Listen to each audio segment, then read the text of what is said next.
Maka setelah kita komplit di analisis PPN, kita lanjut yang kedua, analisis PPh-nya, pajak penghasilannya. Kita lihat yang pertama.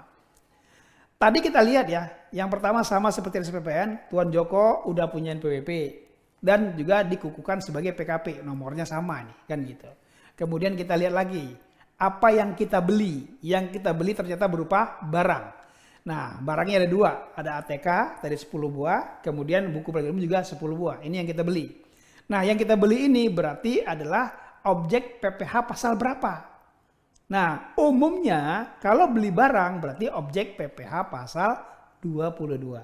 Tapi nanti dulu, jika Tuan Joko itu menunjukkan SKB, apa itu SKB? Surat keterangan bebas, maka nih ya seperti ini formatnya, kita tidak mengenakan dia PPh pasal 22. Nah, kalau dia menunjukkan SKB tadi, surat keterangan bebas tadi, ini bukan objek PPh pasal 22, tapi dia objek PPh final sesuai dengan PP 23. Maka tarif yang dikenakan adalah 0,5%. Ingat, tapi di kasus kita kali ini asumsinya Tuan Joko tidak menunjukkan SKB.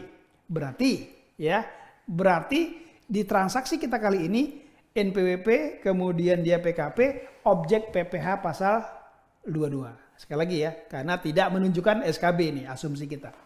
Nah, sekarang kita hitung. Berarti berapa PPh pasal 22 yang dipungut? Nah, kalau untuk menghitung berapa PPh pasal 22 dipungut, yang pertama kita harus perhatikan adalah ini dia. Ya.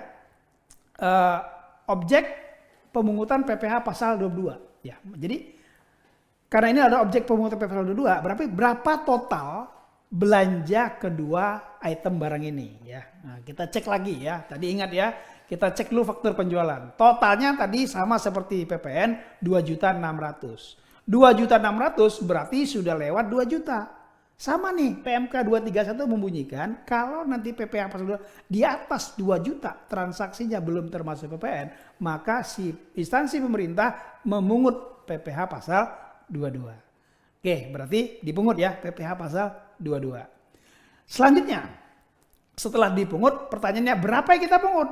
Untuk mencari berapa dipungut, maka rumus untuk menghitung PPh pasal 22 DPP dikalikan 1,5%. Nah, DPP-nya berapa?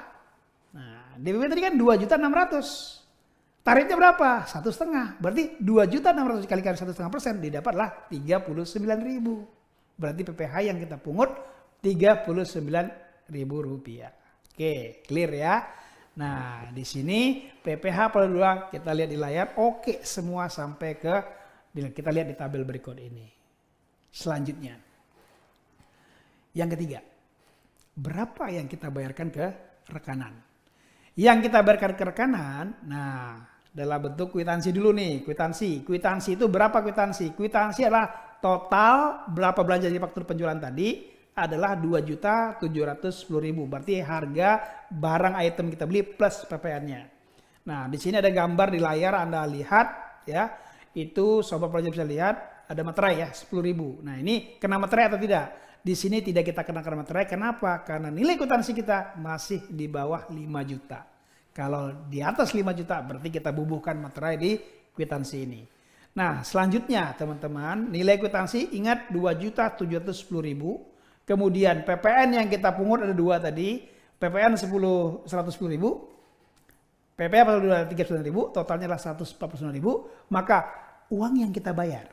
Nah, sekali lagi, uang yang kita bayar bukan nilai kwitansi, tapi adalah nilai kwitansi dikurangin dengan pajak. Berapa itu?